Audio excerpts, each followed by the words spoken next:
श्री चरण कमलों में सादर कोटि शरण नमन। उपस्थित सभी श्रद्धालु भक्तगण एवं श्रद्धामयी प्रेममयी मातृशक्ति का हार्दिक अभिनंदन। रत्नेश्वर महादेव मंदिर के इस पावन प्रांगण में हम सभी लोग चातुर्मास सत्संग का लाभ प्राप्त कर रहे हैं।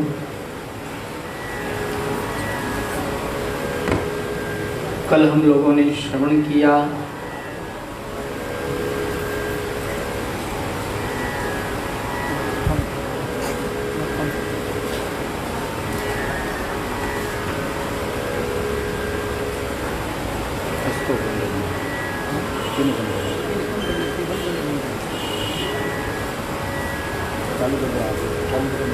अथ देशं परेदानां स्वानामुदकमिच्छतां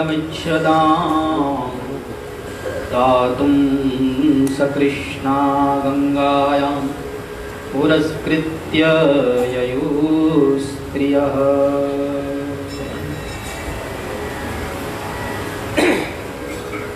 जब अश्वत्थामा ने पांडवों के 5 बच्चों की हत्या कर दी और अर्जुन उन्हें पकड़ करके लेकर के आए, दया की देवी द्रौपदी ने माफ कर दिया, महाराज युधिष्ठिर ने भी माफ कर दिया। और जब इन दोनों ने माफ कर दिया तो भीम एवं अर्जुन को भी माफ करना पड़ा और उसकी ललाट की मणि को निकाल करके अपमानित करके वहाँ से निकाल दिया। जो लोग मारे गए थे उन लोगों का अंतिम संस्कार कराने के बाद में सभी पांडव गंगा जी के तट पर आए और उनका तर्पण कराया। वैसे पांडव लोग अपने स्वजनों के विरह में अधीर हो रहे थे, रो रहे थे, लेकिन भगवान ने सबको सांत्वना दी। और अब हमारे भगवान सबको हाथ जोड़ते हैं और कहते हैं कितने दिनों के बाद में मुझे द्वारिका की याद आई है, अब मुझे द्वारिका जाना होगा। हमारे भगवान द्वारिका जाने के लिए मन बनाते हैं, सबसे मिलते हैं और जैसे ही भगवान द्वारिका जाने के लिए रथ में आरूढ़ होते हैं, जैसे ही रथ में बैठते हैं उसी समय में अश्वत्थामा एक ब्रह्मास्त्र छोड़ देता है उत्तरा के गर्भ पर। अश्वत्थामा कहता है इन पांडवों ने मेरा अपमान किया, मैं इन पांडवों के वंश को निर्वंश कर दूंगा, इन पांडवों को कोई पानी पिलाने वाला भी नहीं बचेगा। इसलिए उसने अब की बार एक ब्रह्मास्त्र छोड़ा और वह ब्रह्मास्त्र अभिमन्यु की पत्नी उत्तरा के गर्भ पर छोड़ दिया, क्योंकि पांडवों के 5 बच्चे मर चुके थे। अब पांडवों को जल देने वाला कोई और नहीं था, केवल उत्तरा के गर्भ में एक बालक पल रहा था। उसने कहा यह बालक जन्म लेने के बाद तिलांजलि देने वाला होगा, लेकिन मैं इस बालक को ही मार दूंगा तो पांडवों को कोई भी जल देने वाला नहीं बचेगा।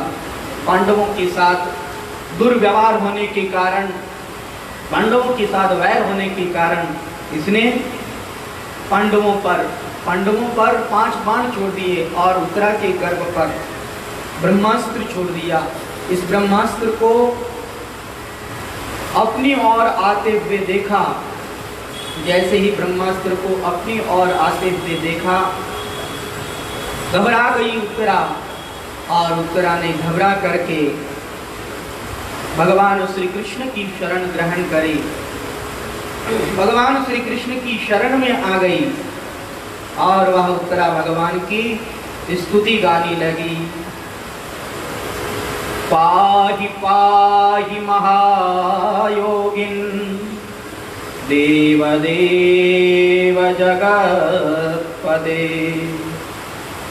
पाहि पाहि महायोगिन देवदेव जगत्पते। नान्यं त्वद्भयं पश्ये यत्र मृत्युः परस्परम्। हे देव, हे जगतपते, रक्षा कीजिए आप मेरी। पाहि पाहि महायोगिन, देव देव जगतपते, नान्यं त्वदभयं पश्ये यत्र मृत्युः परस्परम। हे भगवान, इस संसार में आपके अलावा मेरी और कोई रक्षा नहीं कर सकता, आप ही मेरी रक्षा कर सकते हैं। कहते हैं उत्तरा ने यहाँ भगवान की ही शरण ग्रहण क्यों करी? अगर देखा जाए तो यहाँ संसार के सर्वश्रेष्ठ धनुर्धर अर्जुन खड़े हैं।